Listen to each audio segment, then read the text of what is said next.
Hello friends, कैसे हैं आप? हिंदी साहित्य की इस क्लास में आपका बहुत बहुत स्वागत है, जहाँ पर हम आचार्य शुक्ल द्वारा लिखित हिंदी साहित्य का इतिहास विस्तार से पढ़ रहे हैं। फ्रेंड्स, इसमें हम आधुनिक काल में काव्य खंड में नई काव्य धारा को पढ़ रहे हैं, जिसमें हम प्रकरण 3 में द्वितीय उत्थान के अंतर्गत आने वाले कवि और उनकी रचनाओं को पढ़ रहे हैं। इस पूरी पुस्तक के वीडियोस चैनल पर उपलब्ध हैं, आप जाकर देख सकते हैं और अपने नोट्स वगैरह बना सकते हैं। तो आइए देखते हैं आगे। इससे पहले की वीडियो में हमने मैथिली शरण गुप्त को पढ़ा था और अब हम पढ़ने वाले हैं पंडित रामचरित उपाध्याय को। स्वर्गीय पंडित रामचरित उपाध्याय का जन्म संवत 1929 में गाजीपुर में हुआ था।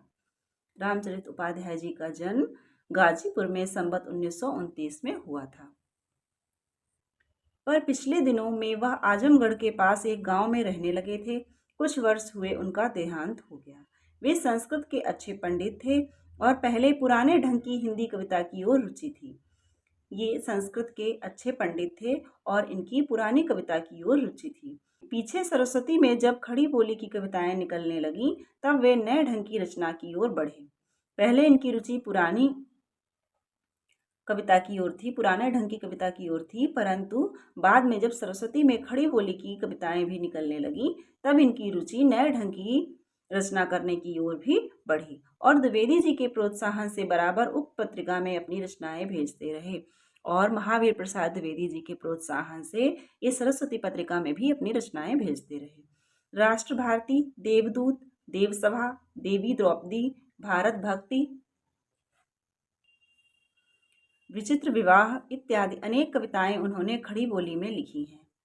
इनकी खड़ी बोली में लिखी हुई कविताएं हैं राष्ट्र भारती, देवदूत, देवसभा, देवी द्रौपदी, भारत भक्ति, विचित्र विवाह आदि। छोटी कविताएं अधिकतर विदग्ध भाषण के रूप में हैं। छोटी कविताएं जो इनकी हैं वो अधिकतर विदग्ध भाषणों के रूप में हैं। रामचरित चिंतामणि नामक एक बड़ा प्रबंध काव्य भी उन्होंने लिखा। इनका प्रबंध काव्य कौन सा है? रामचरित चिंतामणि नामक प्रबंध काव्य किसका है? रामचरित उपाध्याय जी का, जिसके कई एक प्रसंग बहुत सुंदर बन पड़े हैं। इसके कई एक प्रसंग जो हैं वे बहुत सुंदर बन पड़े हैं, जैसे अंगद रावण संवाद। अंगद रावण संवाद रामचरित चिंतामणि का प्रसंग है, जो कि बहुत सुंदर है। भाषा उनकी साफ होती थी और वैदग्ध्य के साथ चलती थी। उनकी भाषा में विदग्धता भी होती थी। अंगद रावण संवाद की पंक्तियां देखिए। अंगद रावण संवाद की पंक्तियां यहाँ पर आचार्य शुक्ल ने उद्धृत की हैं। कुशल रहना यदि है तुम्हें धनुष तो फिर गर्व न कीजिए, शरण में गिरिए रघुनाथ के, निर्बल के बल केवल राम है। सुन कपे यम इंद्र कुबेर की न हिलती रसना मम सामने, तदपि आज मुझे करना पड़ा मनुष्य से बकवाद भी। यदि कपे मम राक्षस राज का, स्तवन है तुझसे न किया गया, कुछ नहीं डर है पर क्यों वृथा निलज, मानव मान बढ़ा रहा। ये अंगद रावण संवाद की पंक्तियां थी। अब आइए देखते हैं पंडित गिरधर शर्मा नवरत्न को।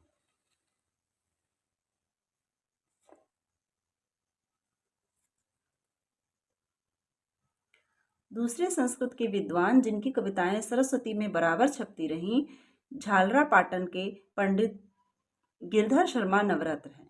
दूसरे ये पंडित रामचरित उपाध्याय भी संस्कृत के विद्वान थे, पंडित थे, और गिरधर शर्मा भी संस्कृत के विद्वान थे।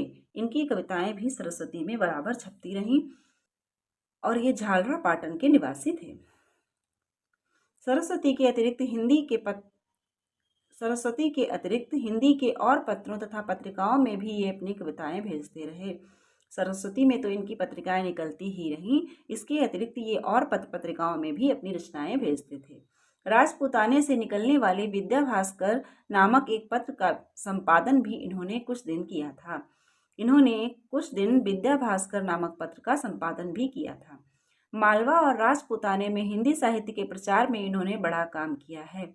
मालवा और राजपूताने में हिंदी साहित्य का प्रचार इन्होंने किया है। नवरत्न जी संस्कृत के भी अच्छे कवि हैं। ये संस्कृत के भी अच्छे कवि थे, पंडित गिरधर शर्मा नवरत्न। गोल्डस्मिथ के हर्मिट एकांतवासी योगी का इन्होंने संस्कृत श्लोकों में अनुवाद किया। गोल्डस्मिथ की रचना हर्मिट का अनुवाद इन्होंने संस्कृत श्लोकों में किया। एकांतवासी योगी का इन्होंने संस्कृत श्लोकों में अनुवाद किया है।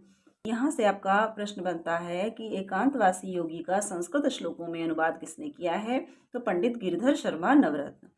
हिंदी में इसका अनुवाद किया है श्रीधर पाठक जी ने और संस्कृत में अनुवाद किया है पंडित गिरिधर शर्मा नवरत्न। हिंदी में भी इनकी रचनाएं कम नहीं, कुछ पुस्तकें लिखने के अतिरिक्त अनुवाद भी कई पुस्तकों का किया है। हिंदी में भी इनकी रचनाएं कम नहीं हैं, इन्होंने पुस्तकें भी लिखी हैं और पुस्तकों का अनुवाद भी किया है। रविंद्र बाबू की गीतांजलि का हिंदी पद्यों में इनका अनुवाद बहुत पहले निकला था। इन्होंने रविंद्र बाबू की गीतांजलि का भी हिंदी पद्यों में अनुवाद किया, जो बहुत पहले निकला था। माघ के शिशुपाल वध के 2 सर्गों का अनुवाद हिंदी माघ के नाम से उन्होंने संवत 1985 में किया था। माघ का जो शिशुपाल वधम है उसके 2 सर्गों का इन्होंने हिंदी माघ के नाम से अनुवाद किया था, जो संवत 1985 में किया था। पहले ये ब्रज भाषा के कवित्व आदि रचते थे, जिनमें कहीं कहीं खड़ी बोली का भी आभास रहता था। ये जो ब्रज भाषा के कवित्व आदि रचते थे उसमें खड़ी बोली का भी आभास रहता था। शुद्ध खड़ी बोली के भी कुछ कवित्व इनके मिलते हैं और शुद्ध खड़ी बोली में भी इन्होंने कुछ कवित्व लिखे हैं। सरस्वती में प्रकाशित इनकी कविताएं अधिकतर इतिवृत्तात्मक या गद्यवत हैं। सरस्वती में जो इनकी कविताएं प्रकाशित हुई वे अधिकतर इतिवृत्तात्मक या गद्यवत हैं।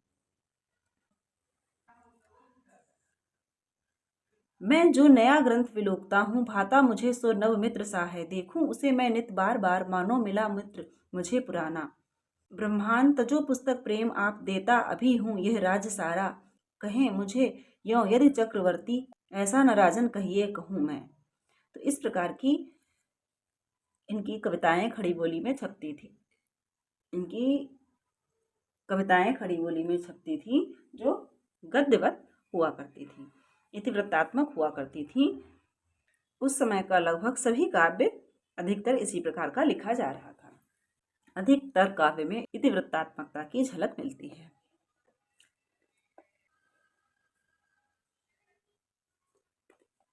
अब आइए देखते हैं लोचन प्रसाद पांडे को। पंडित लोचन प्रसाद पांडे जी बहुत छोटी अवस्था से कविता करने लगे थे। संवत 1962 से इनकी कविताएं सरस्वती तथा और मासिक पत्रिकाओं में निकलने लगी थीं। ये बहुत छोटी उम्र से ही कविता करने लगे थे। संवत 1962 से इनकी कविताएं सरस्वती तथा और मासिक पत्रिकाओं में निकलने लगी थी। सरस्वती के अलावा और भी मासिक पत्रिकाओं में निकलने लगी थी। इनकी रचनाएं कई ढंग की हैं, कथा प्रबंध के रूप में भी और फुटकल प्रसंग के रूप में भी। इनकी रचनाएं हमें कथा प्रबंध के रूप में और फुटकल प्रसंग दोनों रूपों में मिलती हैं। चित्तौड़ के भीम सिंह के अपूर्व स्वत्याग की कथा नंददास की रास पंचाध्यायी के ढंग पर इन्होंने लिखी है। चित्तौड़ के भीम सिंह के अपूर्व स्वत्याग की कथा इन्होंने जो रस पंचाध्यायी है नंददास रचित, उसके आधार पर लिखी है। मृगी दुखमोचन में इन्होंने खड़ी बोली के सवैयों में एक मृगी का अत्यंत दारुण परिस्थिति का वर्णन सरस भाषा में किया है। इनकी मृगी दुखमोचन में एक मृगी की अत्यंत दारुण परिस्थिति का चित्रण इन्होंने किया है, जिससे पशुओं तक पहुंचने वाली इनकी व्यापक और सर्वभूत दयापूर्ण दृष्टि का पता चलता है। जिससे पशुओं तक पहुंचने वाली इनकी जो दयापूर्ण दृष्टि है, दयापूर्ण काव्य दृष्टि है, उसका पता चलता है। इनका हृदय कहीं कहीं पेड़ पौधों तक की दशा का मार्मिक अनुभव करता पाया जाता है। इनका हृदय कहीं कहीं पर पेड़ पौधों की मार्मिक दशा का भी अनुभव करता मिलता है। इस प्रकार का भी वर्णन इन्होंने किया है। ये भावुकता इनकी अपनी है। भाषा की गद्यवत सरल सीधी गति उस रचना प्रवृत्ति का पता देती है जो द्विवेदी जी के प्रभाव से उत्पन्न हुई थी।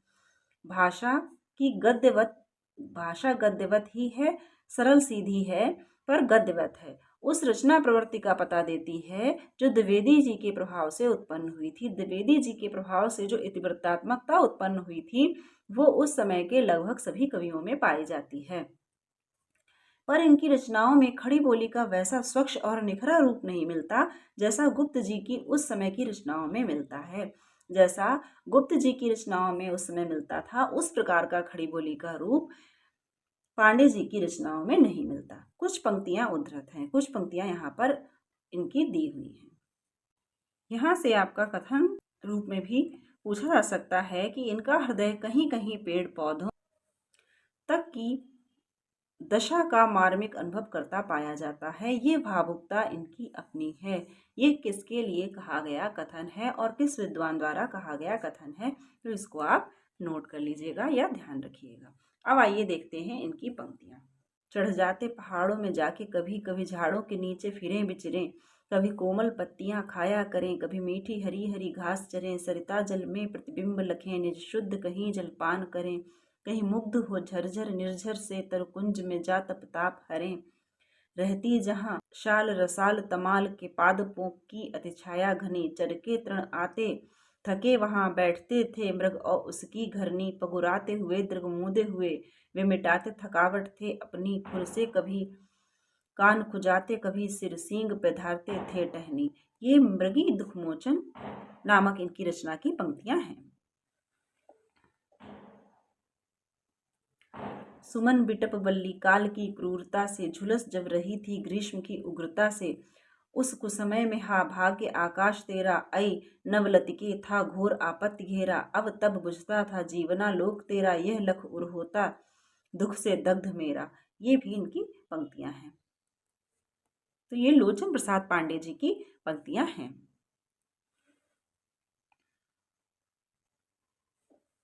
इन प्रसिद्ध कवियों के अतिरिक्त और न जाने कितने कवियों ने खड़ी बोली में फुटकल कविताएं लिखी। इन प्रसिद्ध कवियों जैसे हरिऔध जी, महावीर प्रसाद द्विवेदी जी, मैथिली शरण गुप्त जी, पंडित रामचरित उपाध्याय, पंडित लोचन प्रसाद पांडे आदि कवियों के अतिरिक्त और न जाने कितने कवियों ने खड़ी बोली में फुटकल कविताएं लिखी। इसके अतिरिक्त भी कई कवियों ने खड़ी बोली में फुटकल कविताएं लिखी थीं, जिन पर द्विवेदी जी का प्रभाव स्पष्ट झलकता था। ऐसी कविताओं से मासिक पत्रिकाएं भरी रहती थीं। इस प्रकार की कविताओं से मासिक पत्रिकाएं जो निकलती थीं वे भरी रहती थीं। जो कविता को अपने से दूर की वस्तु समझते थे वे भी गद्य में चलने वाली भाषा को पद्यबद्ध करने का अभ्यास करने लगे। जो कविता को अपने से दूर की वस्तु समझते थे, ऐसा समझते थे कि कविता उनके बस की बात नहीं, वे भी गद्य में चलने वाली भाषा को पद्यबद्ध करने का अभ्यास करने लगे। उनकी रचनाएं बराबर प्रकाशित होने लगीं। उनके संबंध में ये स्पष्ट समझ रखना चाहिए कि वे अधिकतर इतिवृत्तात्मकता गद्य निबंध के रूप में होती थी। उनकी अधिकतर जो इतिवृत्तात्मकता थी वो गद्य निबंध के रूप में होती थी। फल इसका यह हुआ कि काव्य प्रेमियों को उसमें काव्यत्व नहीं दिखाई पड़ता था और इस प्रकार की रचनाओं में, इस प्रकार की कविता में काव्य प्रेमी जो थे उनको काव्यत्व नहीं दिखाई पड़ता था और ये खड़ी बोली की अधिकांश कविता को तुकबंदी मात्र समझने लगे और खड़ी बोली की जो अधिकांश कविता होती थी उसको केवल तुकबंदी समझा जाने लगा। आगे चलकर तृतीय उत्थान में इस परिस्थिति के विरुद्ध गहरा प्रतिवर्तन हुआ और आगे चलकर इसी इतिवृत्तात्मकता, इसी गद्यवत कविता के विरुद्ध गहरा प्रतिवर्तन हुआ, गहरा रिएक्शन हुआ। जब किसी भी कार्य की, किसी भी चीज की, किसी बात की, चाहे वो काव्य में हो, चाहे समाज में हो, चाहे राजनीति में हो, कहीं भी हो, जब किसी चीज की अति हो जाती है तब उसके विरुद्ध रिएक्शन होता ही होता है, उसका प्रतिवेदन होता ही होता है। वही यहाँ पर हुआ।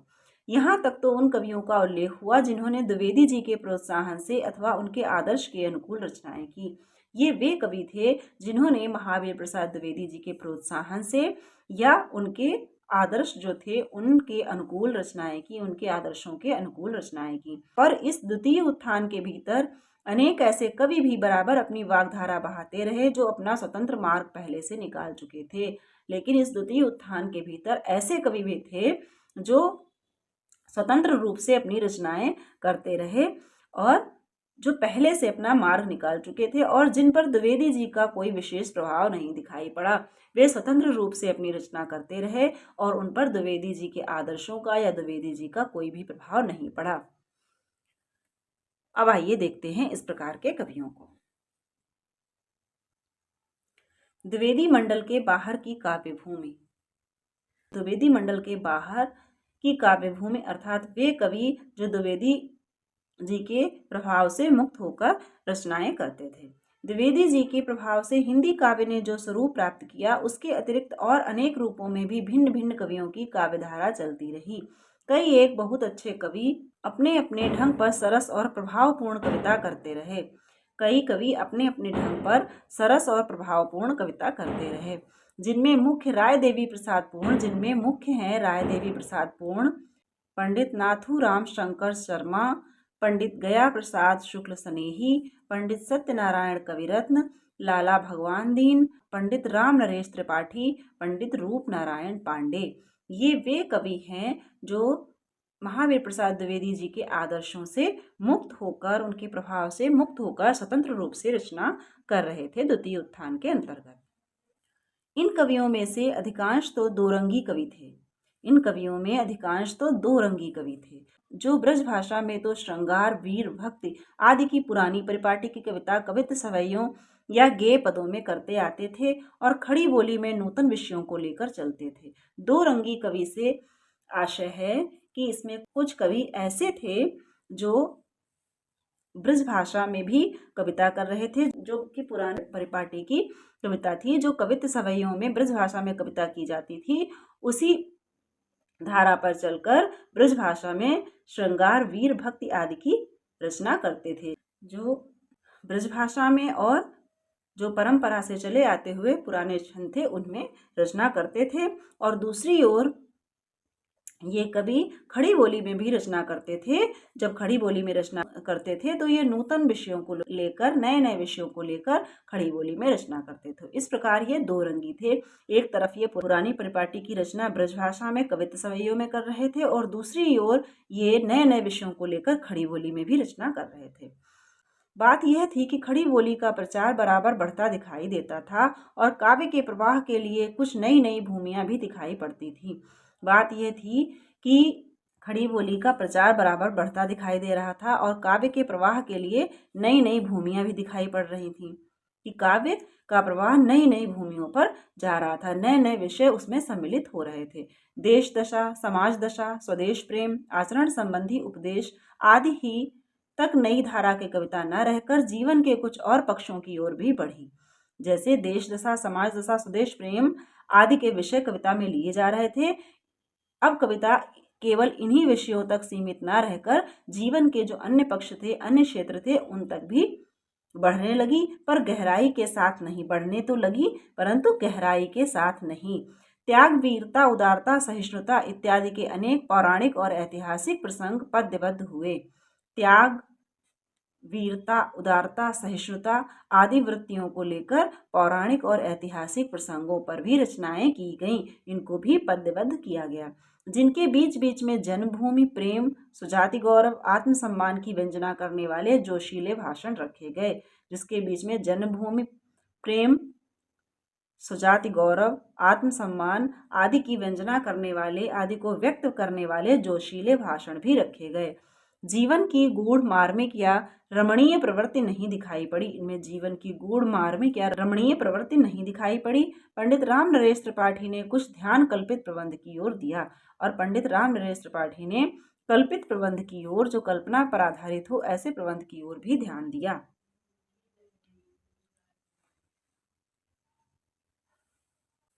दार्शनिकता का पुट राय देवी प्रसाद पूर्ण की रचनाओं में कहीं कहीं दिखाई पड़ता है। दार्शनिकता का जो पुट है वो हमें किसमें मिलता है? राय देवी प्रसाद पूर्ण की रचनाओं में मिलता है।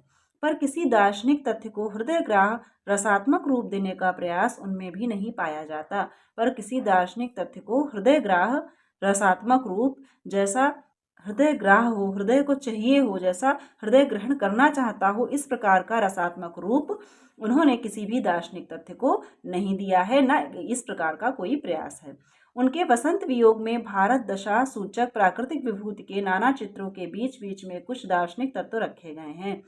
उनके जो वसंत वियोग नामक रचना है, उसमें भारत दशा सूचक, भारत की दशा को सूचित करने वाले प्राकृतिक विभूति के नाना चित्रों के बीच बीच में कुछ दार्शनिक तत्व भी रखे गए हैं।